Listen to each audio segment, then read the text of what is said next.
Combining the best of daily fantasy and survivor pools, Stat Hero is the next chapter in fantasy sports. No more competing with the sharks or experts ever, because your only competition is Stat Hero itself. The face of DFS has changed. Finally, a game designed for the rest of us. Hey, what's going on? Jeff Ratcliffe here. It's week 9 in the NFL, and we're heading down the home stretch of the fantasy football regular season. A lot of leagues, playoffs start in week 14. That's just on the horizon now at this point. So it's more important than ever to know the information, of course, know the key stats, go beyond the box score and look at some of these advanced stats and can give us an interesting picture, some insight into what's going on for fantasy football purposes. So let's break that down for you this week. The 5 advanced stats that you need to know for week 9 fantasy football. We're going to start things off with one of the hottest wide receivers in fantasy football, Stefon Diggs. After a lackluster start to the season, Diggs has been fantastic over the last month, give or take, and he's been super efficient in the process. In fact, the stat that I have for you, 3.54 yards per route run. That's a great efficiency stat there. How efficient are these guys on a per route basis? And he's been the most efficient, leading the position, leading all receivers in that metric. Now, I should say this, though, based on expected production, so we look at what these guys are expected to do with their targets, where they're being targeted on the field, and how far away from the end zone they're being targeted. Stefon Diggs should have 424 receiving yards. Well, of course, he has over 700 receiving yards, so that could mean some regression down the stretch. Just be a little bit careful there with Stefon Diggs. In fact, he might be a guy you might possibly want to capitalize on and sell high, see if you can get something good in return. Trade deadline, of course, passed in the NFL, but they are coming up in fantasy football leagues as well. Let's shift over to the running back position for our second stat. Leonard Fournette. Remember last year when he was a massive disappointment? Well, he certainly isn't this year. I know that a lot of people are still hanging on to that idea from last year, but Fournette's been really consistent, and a big part of his success isn't just the volume he's seeing, it's where he's seeing that volume.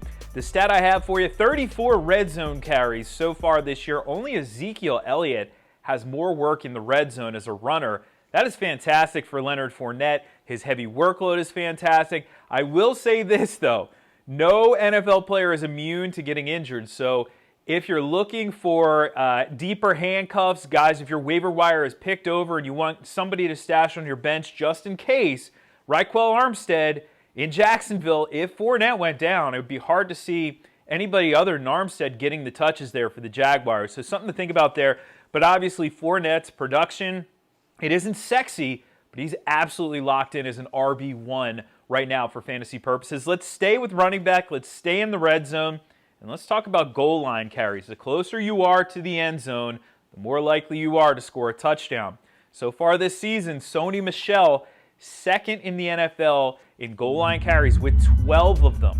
Sony Michel is getting these premium carries, and let's face it, is he efficient on a per carry basis? Absolutely not. But the Patriots have shown over and over and over again that they're going to give him the rock. They're not going to give it to somebody else in that offense. So Michel going forward here is very interesting. We know the defense is phenomenal, and typically good defenses will help out that run game because of positive game scripts. So I expect Michel to continue to produce here. It would not be at all shocking if he finishes the season well over double-digit touchdowns, and that means good things for fantasy purposes. So Sony Michel, even though it isn't sexy, maybe a buy low guy as well. If you can get him on the cheap here for the stretch run, not a bad play for you right there. All right, we're going to stick with the running back position for our fourth stat. Another unsexy running back. I guess it is the unsexy version of this video. Derrick Henry. Did you realize he has more runs of 15 plus than Christian McCaffrey this season? Derrick Henry has 10 of them. Christian McCaffrey has 9. I know, it's surprising, but it is true. And Derrick Henry, for what it's worth, I know there's not a ton of upside here. There's not much work in the passing game, but there's consistent fantasy production. And again, this is another one of those situations. Nobody else there is going to touch the ball as a runner. With Ryan Tannehill under center, the offense isn't amazing. Let's get that clear, right? That's obvious.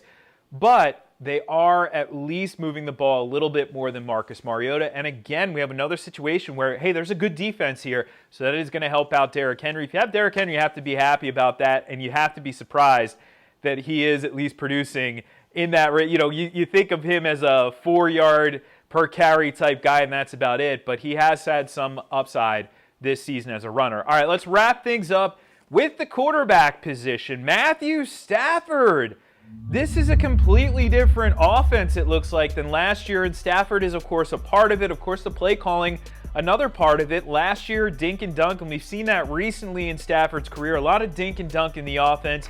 Not this year. Stafford currently leading the league with 19.6% of his throws traveling at least 20 yards in the air.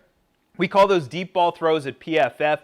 Deep ball throws mean upside, and we've seen that upside over and over. I mean, look at 2 weeks ago, the upside to Marvin Jones. Last week, the upside to Kenny Golladay. Any given week, these guys can go off, and for Stafford, this means that he's going to continue to produce. I'm very surprised. I would not have thought that halfway through the NFL season, I'd have Stafford as a top 10 fantasy quarterback. But that is exactly where I have this guy this week.